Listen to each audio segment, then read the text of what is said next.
जोहार दोस्तों, स्वागत है आपका अपने YouTube चैनल के आर एग्जाम में। दोस्तों, जैसे कि आप सभी को मालूम है कि कल की डेट में जेपीएससी ने ऑफिशियल आंसर की जो है उसको जारी कर दिया है। ठीक है, तो दोस्तों इस वीडियो में आप लोग देखेंगे कि आंसर के आने के बाद में आपका जो है कट ऑफ इस बार अब कितना जा सकता है। क्योंकि दोस्तों जितने भी सीरीज में आपका एग्जाम लिया गया था, सभी सीरीज में यदि देखा जाए तो 10-12 प्रश्न का उत्तर जो है वो गलत आपका दिया गया है आंसर की में। ठीक है, तो अब जो है आपका कट ऑफ इसके अनुसार अब कितना जा सकता है उसी पर हम लोग डिटेल में इसमें बात करेंगे। तो चलिए दोस्तों देखते हैं पूरी अपडेट को। और इससे पहले यदि चैनल पर नए हैं तो चैनल को सब्सक्राइब कर लीजिएगा, साइड पे बेल आइकॉन की घंटी है उसको भी दबा लीजिए, ताकि दोस्तों आपके एग्जाम से संबंधित आपको हमेशा सही जानकारियां मिलते रहे।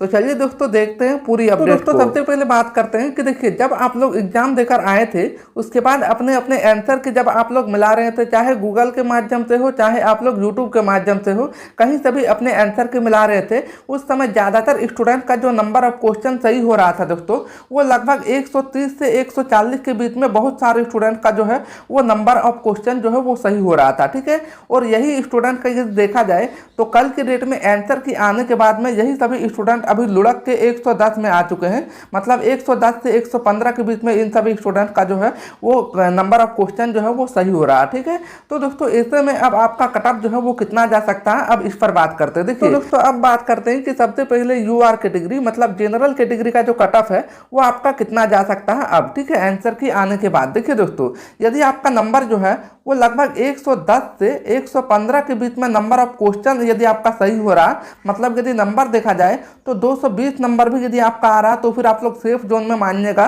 क्योंकि दोस्तों आपका जितने भी अभी प्रश्नों की उत्तर जो है वो जेपीएससी के द्वारा गलत दिया गया है, उनको यदि सुधार कर दिया जाएगा तो फिर आपका नंबर ऑफ क्वेश्चन जो है वो बढ़ जाएगा और आपका मार्क भी जो है वो बढ़ा दिया जाएगा। ठीक है, अब बात करते हैं ओबीसी का। तो देखिए, ओबीसी स्टूडेंट के लिए यदि दोस्तों आपका जो है नंबर आ रहा है लगभग जो है वो 105 से 110 के बीच में भी यदि आपका आ रहा है 105 से 110 के बीच में, तो फिर आप लोग सेफ जोन में हैं, आप लोग तैयारी कर सकते हैं मेंस का, जिस प्रकार से जेपीएससी ने आंसर की दिया है उसके माध्यम से। ठीक है, उसके बाद देखिए एससी का यदि 100 नंबर भी आ रहा है दोस्तों, 100 से 103 नंबर के बीच में यदि आ रहा, ठीक है 103-4 नंबर के बीच में यदि आपका आ रहा तो फिर आप लोग सेफ जोन में हैं, आप लोग तैयारी कर सकते हैं। ठीक है, वही यदि एसटी का देखा जाए तो एसटी में लगभग 98, ठीक है 98 से 100 के बीच में यदि आ रहा तो फिर आप लोग भी सेफ जोन में हैं, आप लोग भी आगे की तैयारी कर सकते हैं। यदि आपका नंबर ऑफ क्वेश्चन यदि सही कर दिया जाता है जेपीएससी के द्वारा, ठीक है, तो फिर आपका भी नंबर थोड़ा सा बढ़ जाएगा। ठीक है, अब बात करते हैं पीडब्ल्यूडी स्टूडेंट के लिए। देखिए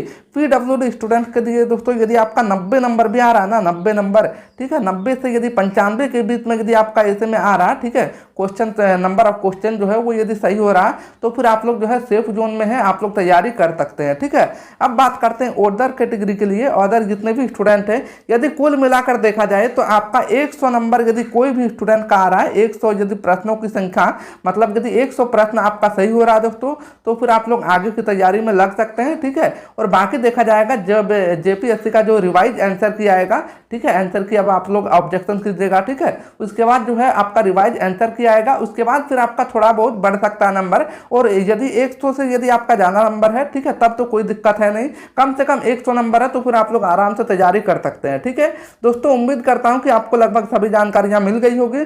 यदि आपको जानकारी अच्छी लगी वीडियो को लाइक कर दीजिए, अपने दोस्तों को ज़्यादा से ज़्यादा शेयर करिए और चैनल को सब्सक्राइब करके चैनल से जुड़े रहिएगा, ताकि आपके एग्जाम से संबंधित आपको हमेशा सही जानकारियां मिलते रहे।